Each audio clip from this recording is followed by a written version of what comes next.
In certain parts of my district, 90% of the cannabis arrests were of African Americans.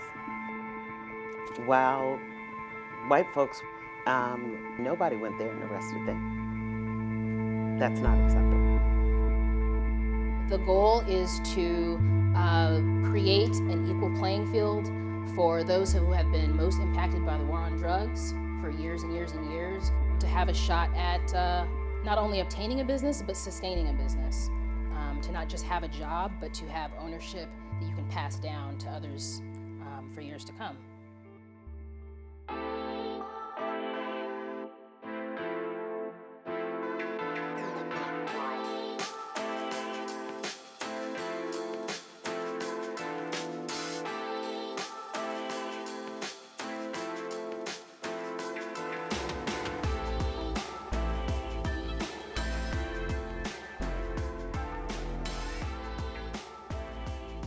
This is a billion-dollar industry, billions of dollars that, if put back into communities that historically have been devastated by the war on drugs, this is an opportunity to intentionally set things right. So the Cannabis Equity Program makes sure that people of color in the cannabis industry who are able to get into the cannabis industry not only have jobs, that they have ownership opportunities. This is about a restorative economic justice program, and I am the one who founded that program.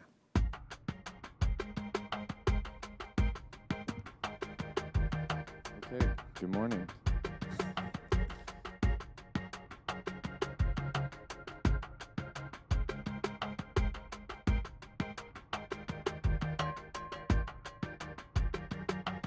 Marshall Crosby, Ricky McCullough, and Zong Hung Yan. Congratulations. So there are two ways that you can apply for equity. Be an Oakland resident and have been formerly incarcerated with your arrest arising out of Oakland, or you have to have lived in one of the police beats and show that you lived there 10 out of 20 years and you meet 80% of the area median income. The city just released 8 permits for a dispensary. 6 out of the 8 are equity.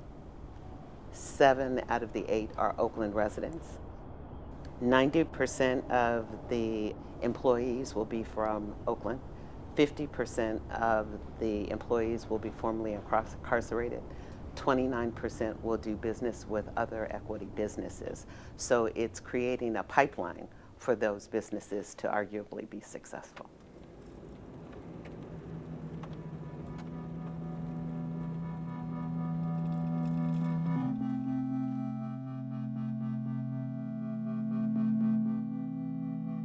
You know, I wouldn't be here if it wasn't the equity program. Literally, we were going to shut down.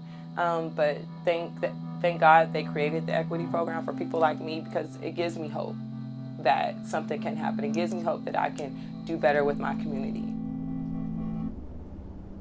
My mother was on drugs and my dad was locked up. So what do?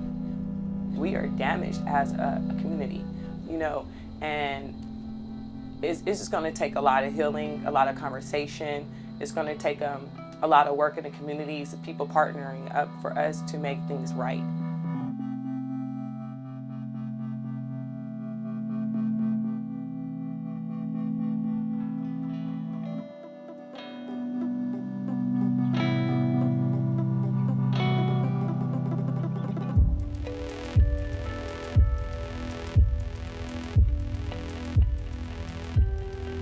Supernova Women is an organization of women that have come together to empower people of color to become self-sufficient shareholders in the cannabis industry. So we do that through a number of ways. We do that through education, we do that through advocacy, and we also do that through networking.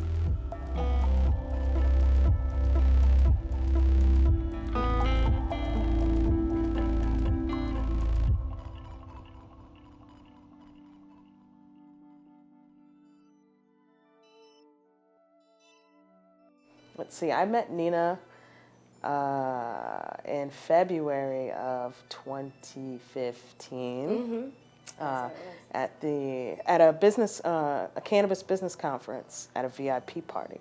And it was kind of funny because, you know, I'll wear like blazers and stuff, and I'll always put like a really smelly nug in the pocket, and it's like my perfume nug, you know.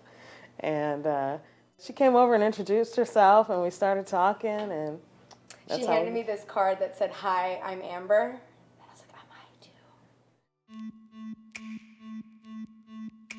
One thing that we're trying to do is to continue to build on the common theme. So for me, it's finding as many attorneys who want to serve the communities that we're trying to serve, to invite them to events, to have coffee with them, to help bring the type of community that we're having now come out to our events in our own practices or in our own spaces, right? So you could see far more women of color and people of color in general collaborating, hopefully worldwide.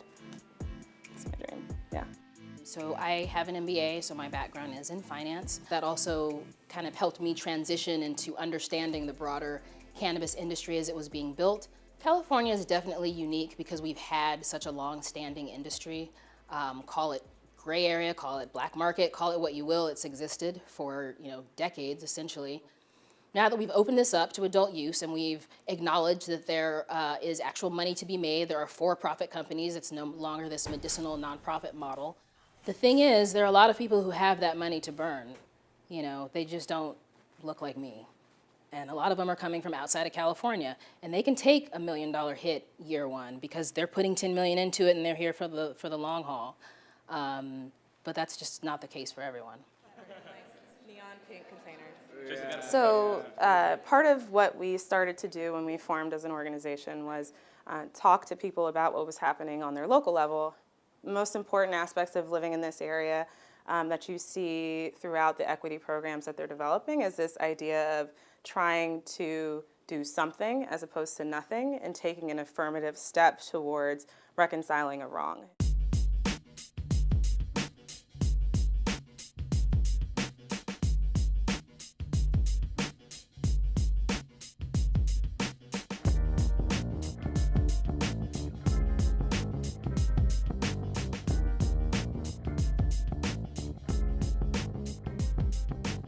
It truly is a restorative justice-based policy.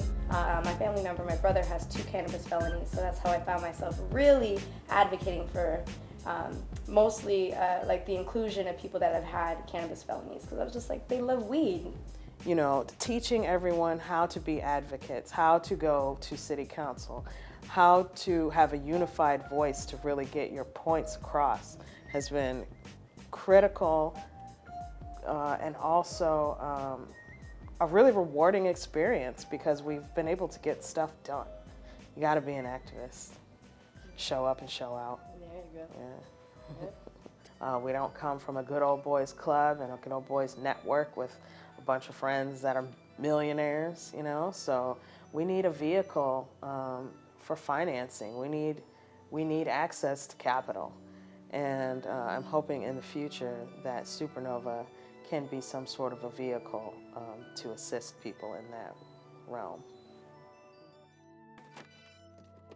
For all the people that are coming in next year, just thank us because this has been hard for us to get this right.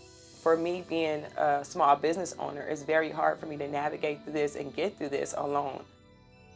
From the emails to the vending, the packaging, delivering the websites that we're on, from Weed Maps to our own personal website.